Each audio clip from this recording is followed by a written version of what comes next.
महायुतीमध्ये उमेदवार कोणाला मिळणार ही शंका आहे। आणि जे महायुतीमध्ये सामील होताना बरं वाटलं होतं, परंतु आता तिकिटासाठी काय मारामारी करावी लागते, म्हणजे तिकिटासाठी ज्यांना पळापळ करावी लागते, जनता त्यांच्या पाठीमागे कशी राहणार? ज्यांना स्वतःचं तिकीट आणण्याबद्दल शाश्वती नाही, जे स्वतःचं तिकीट एका मिनिटात आणू शकत नाही, ते लोकांचे प्रश्न काय सोडवणार? संभ्रम अवस्था, लोकांना जे शाश्वत पाहिजे ते महायुती देऊ शकत नाही, महाविकास आघाडीच देऊ शकतं, हे उमेदवारीच्या निवडी बसून विश्वास आम्ही लोकांना दिलेला। भाजप हा अवसान आणण्याचा प्रयत्न त्या ठिकाणी करते, काही तथ्य त्यामध्ये नाही आहे।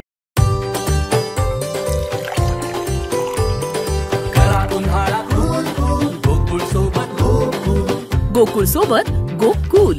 जनता विरुद्ध भाजप अशी निवडणूक आहे, पहिल्यापासून आम्ही सांगत आलेलो आहे। आणि महाविकास आघाडी आणि इंडिया आघाडीच्या वतीनं श्रीमंत शाहू महाराजांना उमेदवारी देऊन प्रचाराची सुरुवात झालेली आहे। युवराज संभाजीराजेंचा जवळजवळ 3 तालुक्याचा गाव टू गाव दौरा आता पूर्ण होत आलेला आहे आणि प्रचारामध्ये आम्ही आता ऑलरेडी पुढं गेलेलो आहोत। महायुतीमध्ये उमेदवार कोणाला मिळणार ही शंका आहे। आणि जे महायुतीमध्ये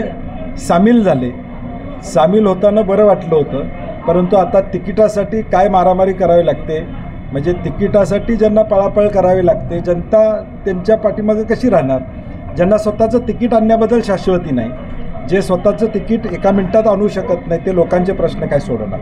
आणि म्हणून महाविकास आघाडीचे उमेदवार, इंडियाचे उमेदवार आदरणीय श्रीमंत छत्रपती शाहू महाराज हा जनतेचा आवाज आहे आणि निश्चितपणे कोल्हापूरचे प्रश्न संसदेत मांडून ते सोडवतील अशी आम्हाला खात्री आहे। त्यांना त्यांच्या उमेदवारावर विश्वास नाही असं वाटते? नाही, मला वाटते कॉन्फिडन्स लूज झालेला आहे। मी 2 महिन्यापूर्वी म्हणलो होतो की यातल्या 7 खासदारांनी भाजपच्या चिन्हावर उभा राहावं अशी अपेक्षा व्यक्त केलेली आहे आणि म्हणून आता ह्या सीट वाटपाची लढाई त्यांची एवढी चालू आहे, टोकाची चालू आहे की नेमकं सीट कुणाला जाणार?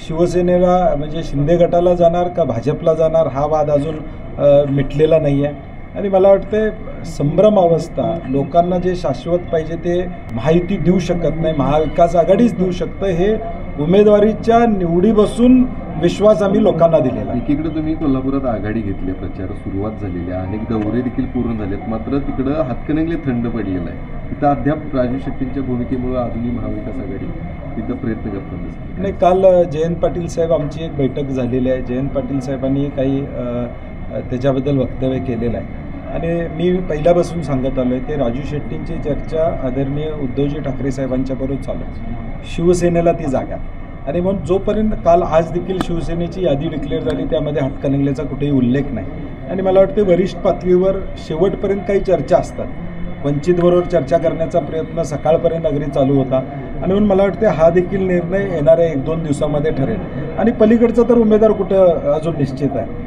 राजू शेट्टींचा किमान दौरा पूर्ण झालेला आहे, प्रत्येक ठिकाणी ते जाऊन आलेले आहेत आणि म्हणून अजून महायुतीचा सुद्धा उमेदवार विद्यमान खासदारांना मिळणार का नवीन नाव येतंय भाजपला मिळणार हे माहीत नाही आणि म्हणून आम्ही देखील योग्य पद्धतीनं हा निर्णय घेऊ, हे मला या निमित्तानं सांगायचं मिळेल। आणि चर्चा अजूनही सुरूच आहे? नाही, चर्चा सुरू आहे, शेवटी 2 दिवस 3 दिवस त्याला लागतील, कारण की इथला फॉर्म भरायचीच मुदत 12 एप्रिल आहे, म्हणजे अजून आता आपण बघतोय की अगदी फॉर्म भरायची मुदत आज असताना काही निर्णय विदर्भातले झालेले आपण पाहतो, त्यामुळे वेळ आहे, त्याला कालावधी आहे। साहेब, वंचितने वेगळी भूमिका घेतली आहे, तिसरी आघाडी निर्माण झाली आहे, काय वाटतं एकंदरीतच वंचितच्या भूमिकेवर? नाही, शेवटी महाविकास आघाडी म्हणून आमचा प्रयत्न होता, तिने आमच्याबरोबर यावं, काही सीट वाटपात मतभेद त्या ठिकाणी झालेले दिसत आहेत, परंतु तरी देखील सकाळी आज अनेक आमच्या प्रमुख नेत्यांनी विनंती केलेली आहे की अजून वेळ गेलेली नाही, अजूनही काही मार्ग निघत असतील तर मार्ग काढण्याची सकारात्मक भूमिका महाविकास आघाडीची आहे। याच्यावरती साताऱ्यामध्ये परवाच्या दिवशी शरद पवार येत आहेत, इंडिया आघाडीची बैठक होते, या मुद्द्यावरती तिथे चर्चा होण्याची शक्यता आहे का? नाही, ही चर्चा वरच्या पातळीवर सुरूच आहे त्यांची, आज सकाळी सुद्धा झाली, काही काल झाली, उद्यासुद्धा काही बैठका मुंबईमध्ये थोरात साहेब, नाना पटोले जी असणार आहेत त्या चर्चा होणार आहेत, चर्चा चालूच आहेत आणि आदरणीय पवारसाहेब, उद्धवजी हे देखील बोलत आहेत, त्यामुळे या कंटिन्युअस चर्चा चालू आहेत आणि म्हणून आम्हाला वाटते की काहीतरी चांगलं घडावं ही आमची अपेक्षा आहे। आज धनंजय माडिक यांनी काँग्रेसची एकही जागा जी आहे ती महाराष्ट्रात निवडून येणार नाही असं या ठिकाणी म्हटलेलं आहे। मला माहीत नाही ते बाकीत कधी बसणं सांगायला लागले किंवा भविष्य कधी बसणं सांगायला त्यांनी चालू केलं मला माहीत नाही.